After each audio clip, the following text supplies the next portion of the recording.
Anong intro na sasabihin? What's up guys? Ginawa na naman nila kung maniniyot o videographer. Okay lang? Tabi, dadaan ako. Ako ngayon videographer. May nag-request sa switchback daw ako pupisto. Wait lang, mamaniobra muna ako. Dito ako dadaan sa option dahil mahina ang takbo ng bike mo dito.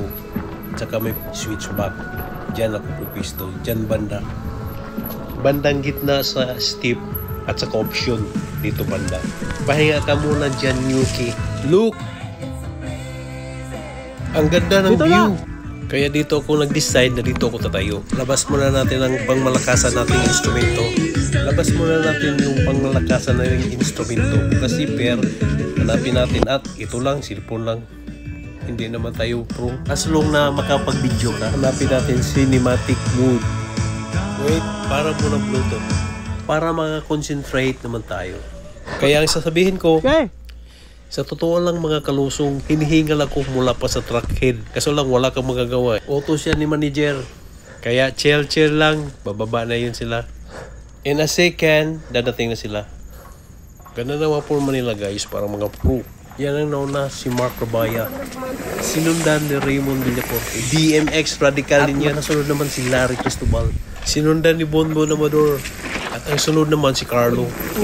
Sinundan ni Gubay Ramos, tito ni Carlo. At si Gerald Hernandez. Parang masaya pre. First timer dito sa Patiis. At isang sima na kagaya ko, si Jason Alvino. Siya yung bagong hire na tagagawa ng rat. Tingnan mo. Nakakapit yung preno. Tawa naman dyan. At sila kay MTV. Naka-hard fill yan mga pre. Napakaangas. Ako, nauna kanina. Ngayon, ako ang naiwan. Ang layo na nila mga pre. Kaya music maestro.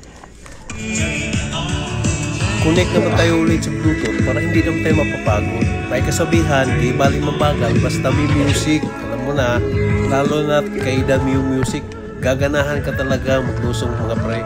Nakakahingal talaga pag ganito din ang trabaho mo. Shout out sa mga maniniyot dyan. Di pala basta-basta yung ganitong mga trabaho. Hahanap ka ng pwesto, hahanap ka ng anggulo, hahanap ka ng lugar na hindi mainit. Ako, nakakapagod talaga. Pero passion yan nila. Life is like a photograph. Focus on what is important. Capture the good times, develop from the negatives, and if things don't work out, take another shot. Yun lang guys. Oops, na-nosebleed ako sa sarili ko. Sana ba tayo? Dito pre, biluhan pa rin to galing sa steep section. At dito din ako natumba dati. Biglang liko. Dito yung pinakamalipit na lugar ang tinatawag nilang Ispasol.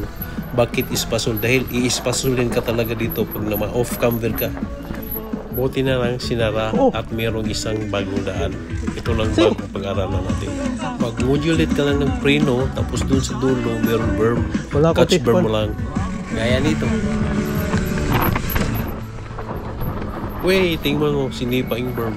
At last, another boilohan mga pre, papuntang finish line. Doon sa bandang kahoy, yun, tingnan mo, may tuod sa dulo. Diyan ang finish line sa race. Ay, hindi pala tuod, si Go Bikes pala yan. Baka inabangan niya yung bibili ng sapatos. At dito nagwawakas guys, dito ako nila hinintay. May kasabihan, walang iwanan. Okay ba?